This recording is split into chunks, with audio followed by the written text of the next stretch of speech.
Hi guys, welcome back. This video is all about the top 10 best men's fragrances of all time. The GOATs, the best, the creme de la creme, but not in my opinion, as voted for by you. Stay tuned. If you love fragrance as much as I do, head over to my online store luxparfum.co.uk. You'll find my favourite brands plus brands you can't find anywhere else in the UK. Link is in the description. So I was browsing Fragrantica recently and I noticed the Fragrantica Awards, which I hadn't looked at before. These were voted for back end of last year in 2021. Loads of interesting categories. The one I'm focusing on in today's video is the best men's perfumes of all time, as voted for by Fragrantica users last year. I was interested to see how many of the fragrances in the top 10 do I actually own. So in this video, I'm going to go through each of the 10 fragrances, let you know what I think of them and whether they're worthy of a place in this top 10 list and if I actually own them. Let's get into it.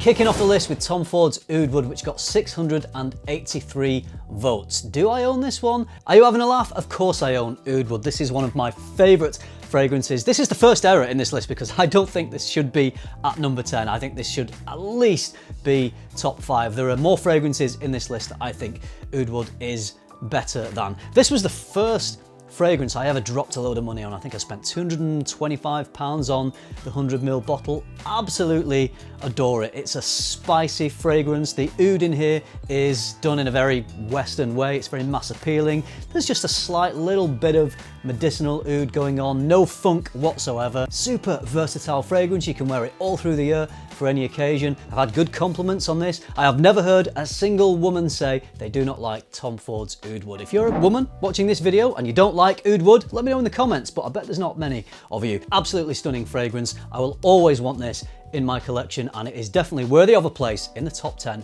best men's fragrances of all time. The 9th most popular men's fragrance of all time from Viktor and Rolf is Spicebomb Extreme with 715 votes. Do I own this? Come on guys, you know I own this one. I absolutely adore Spicebomb Extreme, one of my favourite fragrances, absolutely worthy of a place in this list. But I disagree with number 9. I think it should be higher up. I think this is better than other fragrances that we're going to get to, but that's just my opinion, and maybe it's slightly lower down the list at number 9 because it's predominantly known as a cold weather fragrance. But if you forget that people mainly would choose to wear this in the cold weather, it is an absolutely stunning composition for a designer fragrance. Spices, vanilla, tobacco, such a sexy, attention-grabbing fragrance. I know most people would reach for this in the colder weather, but I'm not gonna lie to you. I could wear this in a club, in a bar, on a night out, any time of the year. I don't care whether it's autumn, spring, or even summer. This would just work in that situation for me every single time. Love this, definitely worthy of being on this list, and it's no surprise. The only surprise is it's not a bit higher.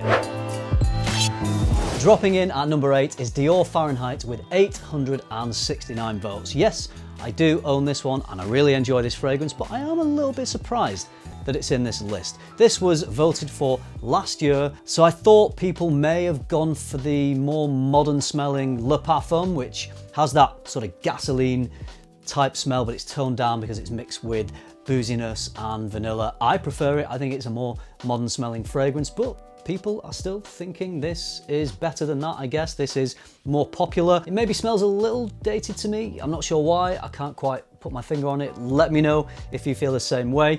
It was released a while ago in 1988 and it is a super masculine, very alpha fragrance. I think it's the leather combining with violet leaf amongst lots of other things. There's loads of notes in this fragrance, but it gives this famous gasoline or petrol type accord. I'm a little surprised this one's in the list, but I guess it's still a big seller for Dior. You guys obviously still really love it because you have voted it the 8th best men's fragrance of all time.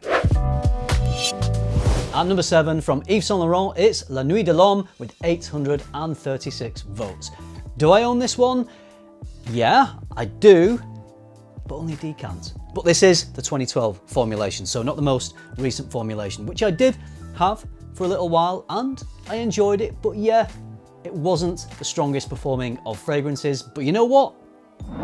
Neither's this one, and in my opinion there's not too much difference between the older formulation and the newer, not in my experience anyway, but performance isn't everything and it is a superb fragrance. Some attribute its success and popularity to Jeremy Fragrance, who has talked about it a lot on his channel. I can see why it's been voted as one of the best fragrances, because it's probably one of the most popular, very easy to wear, very mass appealing, but it's not boring. It's an interesting fragrance. The cardamom really pops, the spices, the woods. It's a good date night fragrance. It has been criticized, as I said, that performance of recent formulations is lacking. And the reason I don't own a bottle is because Bleu Electrique came out recently, and this smells very, very similar to the earlier versions of La Nuit de l'Homme, but performance is a little bit better. Again, you know, we're not talking a beast mode fragrance at all. It's a little bit better than the modern formulation of La Nuit de l'Homme, but it's not a night and day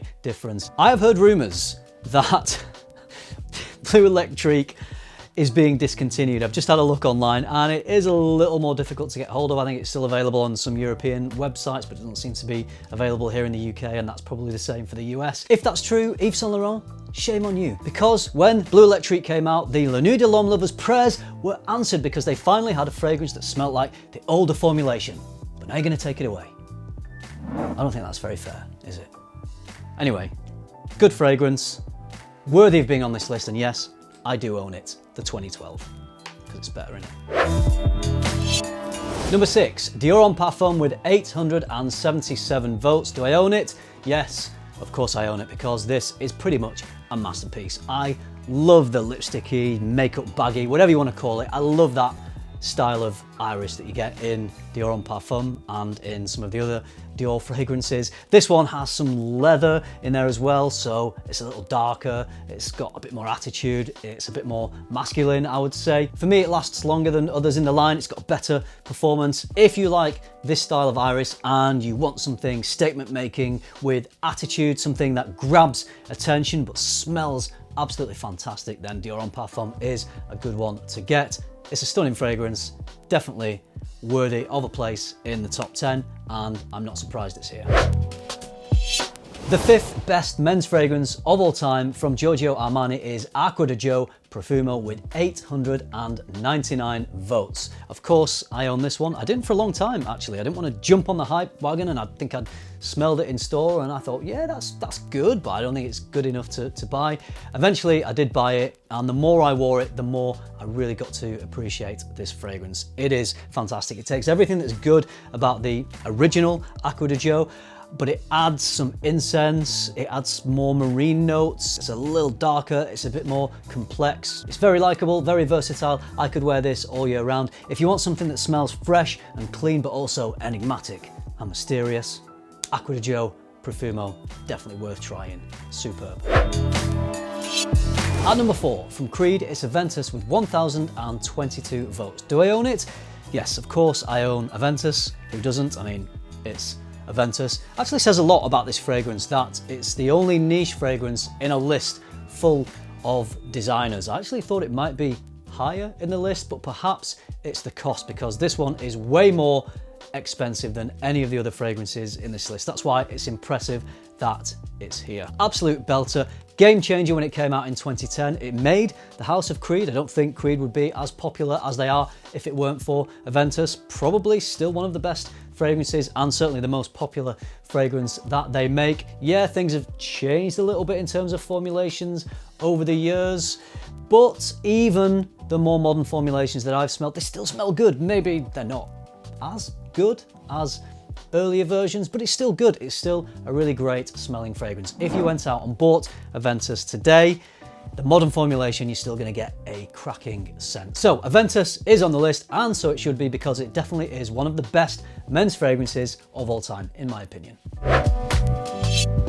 At number 3, it's Bleu de Chanel EDP with 1,148 votes.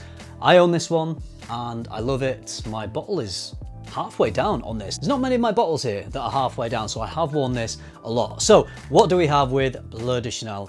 It's a marine blue fragrance. It started the blue fragrance trend. You've got some citruses and woods. There's some incense in here, a little bit of sea saltiness. It's got that very likable, mass appealing shower gel type of vibe, but in a good way. It's obviously much higher quality than a shower gel, but it's fresh, it's clean, it's likable. I'm a little bit surprised it's the EDP here and not the EDT. I thought the EDT would probably be the most popular, and I think people who don't know much about fragrances will buy this because they'll go into the store and they'll see it's Chanel and they'll have seen loads of marketing and advertisements, and they'll probably know loads of people that also have this fragrance, and rightly so. I can see why it's popular. It is a classic smell. It started the Bleu trend. It definitely is one of the greatest of all time. In my opinion, it doesn't really matter too much which version you buy, the EDT, the EDP, or the Parfum. I love them all. They're all doing a similar job. Whichever one you get, you would not be disappointed. Definitely a GOAT. Number 2 is Terre with 1,124 votes. I own this one. This is my second bottle of this. I bought this in the last couple of years, but I did have a bottle previously, which I ran dry. Lovely fragrance. This was a game changer when it came out in 2006. It's a fresh, masculine scent that actually lasts really well because it's got some depth. There's lots of woods in here. Vetiver is a major player. Again, like Bleu de Chanel, this is one of those fragrances that people who don't know about fragrances would buy. People who don't research fragrances. People who don't watch YouTube videos. And why would you? Because talking about fragrances on YouTube is a little bit weird, let's be honest. So if you don't know much about fragrances, you probably know a lot of people that own it. You would go into a store, you would smell this, and if you're not really massively into fragrances, you're probably going to be drawn to less complex type scents. So you would definitely go designer, you wouldn't probably go down the niche route, and you would smell something like Terre and go, yes, I want to smell fresh and clean and likable and mass appealing. So yeah, game changer when it came out. It is a classic. It is no surprise that it is one of the most popular and best men's fragrances of all time, as voted for by Fragrantica users. Okay, time for number 1. And this was a really pleasant surprise because I didn't expect it to be. Number 1, it is Dior Homme Intense with 1,370 votes. Well, it definitely gets my vote for sure. This is one of my favorite designer fragrances. You get that lipsticky iris like you get with Dior Homme Parfum, but it is a little smoother. It's a bit more powdery. You've got a nice chocolatey cacao note in there. I never tire of wearing this fragrance. Whatever time of year it is, whatever occasion, it will always work really well for me. It is an absolute stunner. Dior have come up with something that is high quality, that when it came out pushed the boundaries just a little bit with that iris note, and they intensified that from the original Dior Homme with Dior Homme Intense to great effect. The reason I'm a little surprised it is voted the number 1 best men's perfume of all time is because of the iris note. The iris, the lipsticky iris, can be a little bit divisive. It can be a deal breaker for some people. It smells a little too on the feminine side, a little too metrosexual. I know some people don't get on with that, and you do get that quite strongly in this fragrance, but I love it, and evidently a lot of you out there are also loving the iris, so well done. Well done, Fragrantica users, you got it right. This is stunning fragrance, and I'm very pleased it made it to the number 1 spot in this list. So there we go, the top 10 best men's fragrances of all time. And you might be thinking, Chris only made this video because he knew he owned all these fragrances and he just wanted to look good. Well, when I looked at the niche list, I thought, oh, I'm gonna smash this. I'm gonna have 8, 9, maybe even all 10 in the top 10. Well, that's not the case. I didn't own as many of the best niche men's fragrances of all time as I thought I would. So I'm going to do a video on that so you can see just how many of those I don't own. Let me know, what do you think about the fragrances in this list? Do you think it's right? Do you think Fragrantica users got it right? Were you one of the people who voted? I think it's a good list. None of these are massive surprises. They are all very popular fragrances, and I'm very glad to own them all. Don't forget to check out my other channel where you can see cool videos like this. And if you enjoyed this video, give it a like, subscribe if you haven't already, and if you do that, I will see you in the next one. Bye.